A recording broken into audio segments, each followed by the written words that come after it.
കുട്ടപ്പേട്ടൻ വരുമ്പോൾ ഒരുപാട് കറികളൊക്കെ ഉണ്ടാക്കണം എന്ന് വെച്ച ഒരു ദിവസമായിരുന്നു കേട്ടോ. പക്ഷേ ഞങ്ങളോട് പറഞ്ഞു പെട്ടെന്ന് പാക്ക് ചെയ്ത് വെച്ച് ഞാൻ വീട്ടിലേക്ക് വിട്ടുതരാമെന്ന്. ഞങ്ങൾക്ക് വീട്ടിൽ പോകേണ്ട ആവശ്യമുണ്ടായിരുന്നു.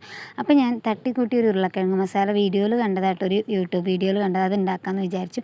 ഉരുളക്കിഴങ്ങ് ഉപ്പിട്ട് വേവിച്ച ശേഷം മുളക് പൊടിയും ഗരം മസാലപ്പൊടി, മല്ലിപ്പൊടി, 2 ഇല്ലി വെളുത്തുള്ളി, 2 ഇല്ലി ചെറിയുള്ളി, പിന്നെ ഒരു കാശ്മീരി ചില്ലി മുളകും കൂടെ നന്നായി പേസ്റ്റ് പോലെ അരച്ചെടുത്തു. ഇത് ഞാൻ ആട്ടി അരച്ച വെളിച്ചെണ്ണ കേട്ടോ. കൊപ്ര ഉണക്കിയിട്ട് 8 കിലോ കൊപ്രയ്ക്ക് 5 കിലോ വെളിച്ചെണ്ണ കിട്ടിയിട്ടുണ്ട്.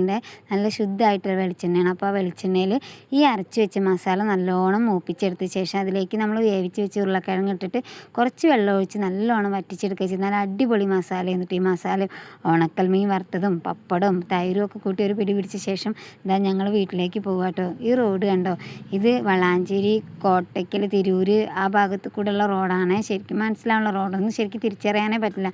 കോഴിക്കോട്ടേക്കൊക്കെ തിരൂർ വഴിയുള്ള റോഡാട്ടോ. അടിപൊളിയെന്ന് ആ റോഡിലൂടെ ഉള്ള യാത്ര. പിന്നെ ഞങ്ങൾ വഴിയിൽ വെച്ചിട്ട് ഒരു കരിമ്പിൻ ജ്യൂസൊക്കെ കുടിച്ചു. നല്ല ചൂടല്ലേ. ഇതാ ഈ റോഡ് കണ്ടോ, നല്ല സൂപ്പർ റോഡ്. ആദ്യമായിട്ടാട്ടോ ഈ റോഡിലൂടെ ഞാൻ പോണത്. പിന്നെ ദേ ഞങ്ങൾ വീട്ടിലെത്തി ഞങ്ങളെ വിട്ടിട്ട് കുട്ടപ്പേട്ടൻ പോയി. ബാക്കിയുള്ള വീഡിയോ ഒന്നും എടുക്കാൻ പറ്റിയില്ല. പിന്നെ രാത്രി ദേവു ബാക്കി ഉണ്ടായിരുന്ന പടക്കവും പൂത്തിരിയൊക്കെ ഇങ്ങോട്ട് കൊണ്ടുവന്നിട്ടുണ്ട്. അവരെല്ലാവരും കുട്ടികളെല്ലാവരും കൂടിയിട്ട് അതൊക്കെ പൊട്ടിച്ചു. അങ്ങനെ അവർക്ക് നല്ല രസം. ദേവുട്ടി അവിടെ ഒറ്റയ്ക്ക് എന്നല്ല, ഇവിടെ എല്ലാവരും ആയപ്പോൾ നല്ല രസമായിരുന്നു. വീഡിയോ ഇഷ്ടമായ ലൈക്ക് ചെയ്യണം, ചാനലൊന്ന് സബ്സ്ക്രൈബ് ചെയ്യണേ.